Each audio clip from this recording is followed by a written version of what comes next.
మీకు స్పష్టంగా కనపడుతుంది. అటువంటి క్షేత్రాల్లో ఒకటి మహాకాళేశ్వరం. గోదావరి పరివాహక ప్రాంతంలో సాక్షాత్తుగా యమధర్మరాజు గారే ప్రతిష్ఠ చేసినటువంటి శివలింగం. ఎంత గొప్ప శివలింగము అంటే, ఒకటిగా ఇక్కడ నా తీరంలో వెలిసి ఉండి ఎవరు ఇక్కడికి వచ్చి స్నానం చేసినా కూడా శరీరం విడిచిపెట్టక్కర్లేదు. ఈ క్షేత్రానికి వచ్చి స్నానం చేస్తే చాలు, నువ్వు మోక్షం ఇస్తానని చెప్పి మాట. అందుకే ఒక పీఠం మీద రెండు లింగాలుంటాయి.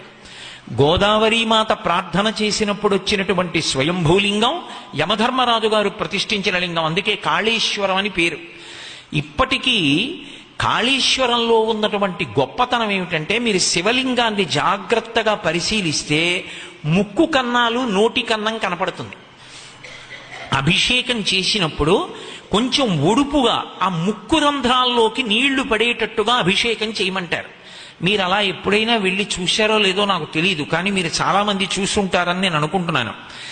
మీరు ఎన్ని వందల బిందెల నీళ్లు పట్టుకెళ్ళి అలా పొయ్యండి, ఒక చుక్క నీరు అంతరాలయంలో కింద పడదు, శివలింగంలోకి వెళ్ళిపోతుంది. వెళ్ళిన నీరు ఏమైంది?